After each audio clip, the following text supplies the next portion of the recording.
Class 12th subject Geography from the book India People and Economy, chapter number 4, Human Settlement.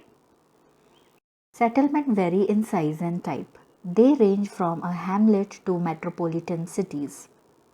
With size, the economic character and social structure of settlement changes, and so do its ecology and technology. The sparsely located small settlements are called villages, specializing in agriculture or other primary activities. On the other hand, there are fewer but larger settlements which are termed as urban settlements, specializing in secondary and tertiary activities. In the given figure, you can see the images of urban settlement and village settlements. Let's study about rural settlements and urban settlements. Under rural settlements, life support or basic economic needs from land-based primary economic activities, and second is rural people are less mobile and therefore social relations among them are intimate. Under urban settlements, it depends on processing of raw materials and manufacturing of finished goods on one hand and a variety of services on the other. Urban areas, on the other hand, way of life is complex and fast and social relations are formal.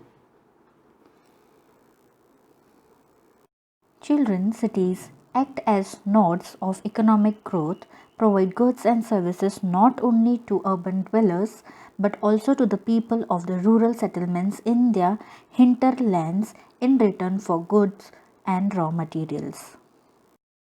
Children, this functional settlements relationship between the urban and rural settlements takes place through transport and communication network.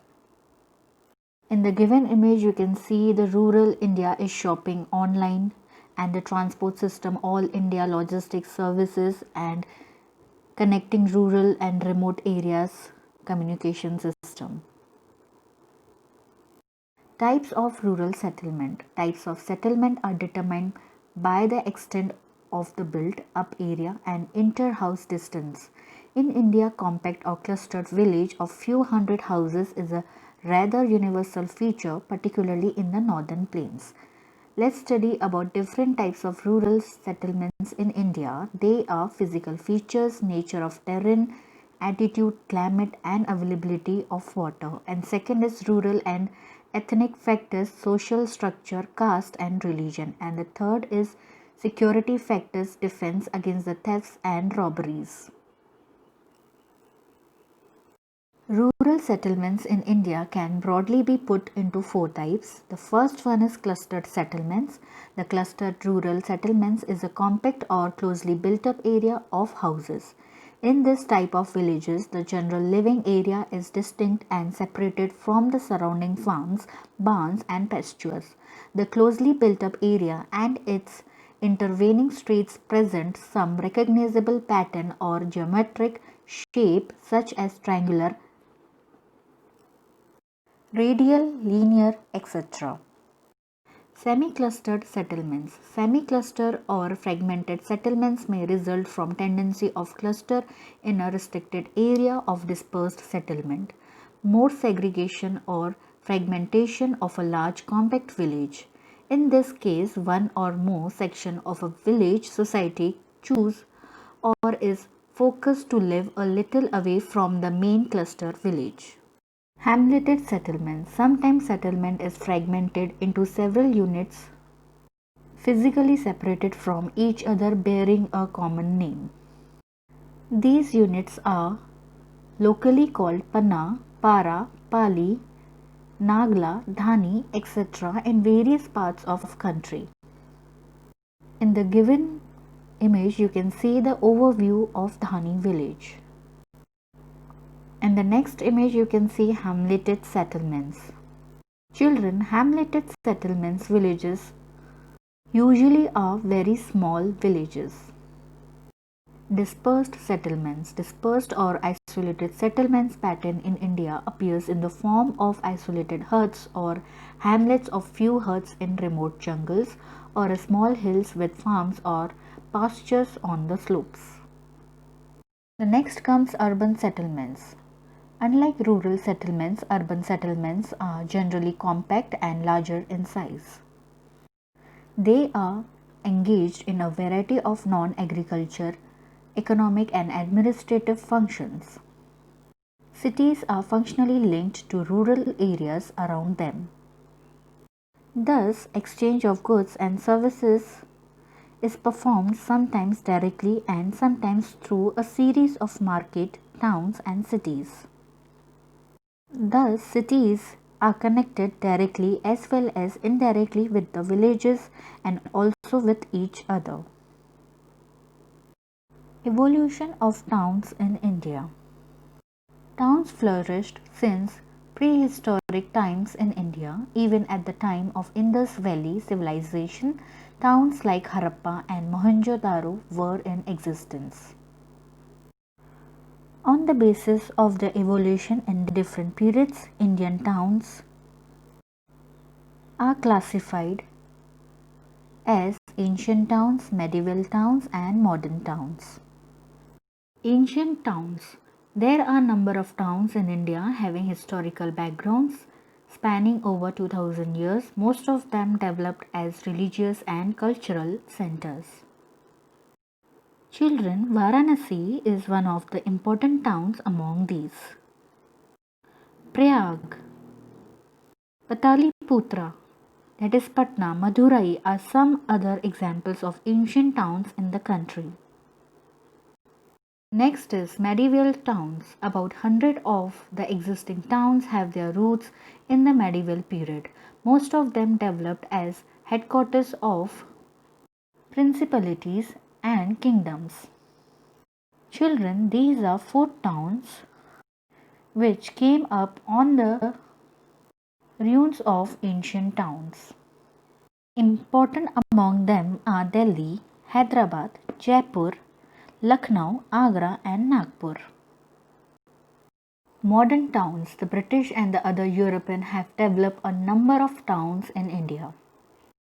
Starting their foothold on coastal locations, they first developed some trading ports such as Surat, Daman, Goa, Pondicherry. Children, the British later consolidated their hold around three principal norths, that is Mumbai, Chennai and Kolkata, and built them in the British style. Rapidly extending of British domination either directly or through control over the princely states, they established their administrative centers, hill towns, as summer resorts and added new civil, administrative and military areas to them. Towns based on modern industries also evolved after 1850. Jamshedpur can be cited as an example. Next comes urbanization in India. The level of urbanization is measured in terms of percentage of urban population to total population. The level of urbanization in India in 2011 was 31.16%, which is quite low in comparison to developed countries. Total urban population has increased 11-fold during the 20th century. Enlargement of urban centers and emergence of new towns have played a significant role in the growth of urban population and urbanization in the country. But the growth rate of urbanization has slowed down during 2 decades. In the given image is the table of India trends of urbanization 1901 to 2011. The formation of the table is here: number of towns or urban areas, urban population in thousands, percentage of total population and decennial growth in percentage. Classification of towns on the basis of population size. Census of India classifies urban centers into 6 classes. Urban center with population of more than 1 lakh is called a city or class 1 town. Cities accommodating population size between 1 to 5 million are metropolitan cities and more than 5 million are mega cities. Majority of metropolitan and megacities are urban agglomerations. An urban agglomeration may consist of any one of the following three combinations. Number 1, a town and its adjoining urban outgrowths. Number 2, two or more outgrowths. Number 3, a city and one or more adjoining towns with their outgrowths together forming a contiguous spread. In the given figure is the diagram which shows distribution of urban population in percentage according to size class of urban center 2011, and the next figure is the tabular form of class wise number of towns and cities and their population 2011. Functional classification of towns. Apart from their role as central or nodal places, many towns and cities perform specialized services. Some towns and cities specialize in some specific activities, products or services. However, each town performs a number of functions on the basis of dominant or specialized functions. India, cities and towns can be broadly classified as administrative towns and cities, industrial towns, transport city, commercial towns, mining towns, garrison cantonment, educational towns, religious and cultural towns, and tourist towns. Administrative towns and cities. Towns supporting administrative headquarters of higher order are administrative towns, such as New Delhi, Shillong, Imphal, Srinagar, Jaipur, Guwahati, etc.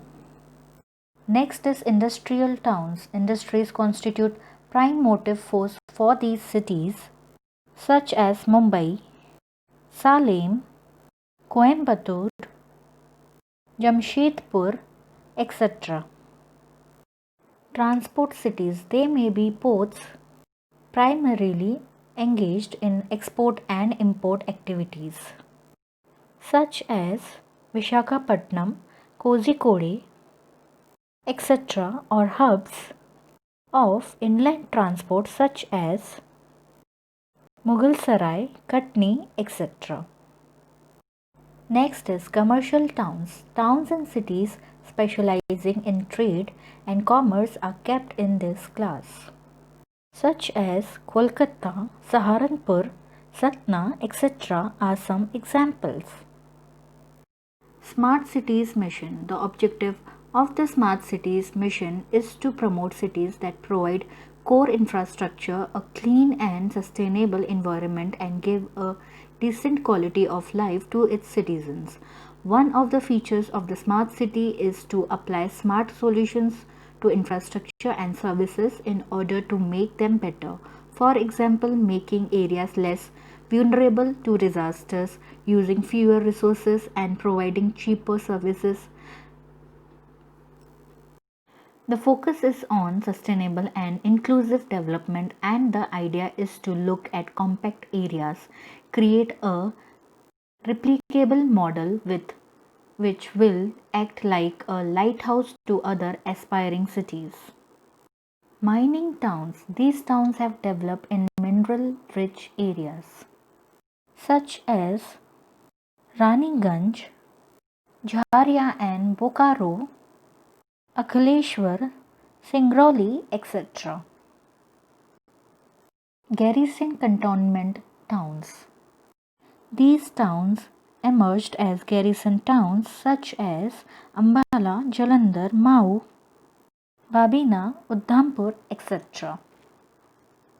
Educational towns. Starting as centers of education, some of the towns have grown into major campus towns, such as Roorkee University, Aligarh University, Varanasi University, Allahabad University.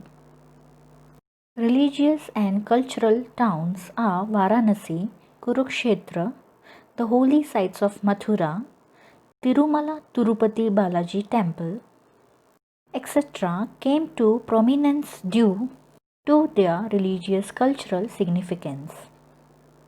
Next is tourist towns. Nainital, Jaisalmer, Mussoorie, Shimla, etc. are some of these tourist destinations. Children, the cities are not static in their function. The functions change due to their dynamic nature. Even specialized cities, as they grow into metropolises, become multifunctional, wherein industries, business, administration, transport, etc. become important. The functions get so intertwined that the city cannot be categorized in a particular functional class. In the given figure is the image of metropolitan cities of India.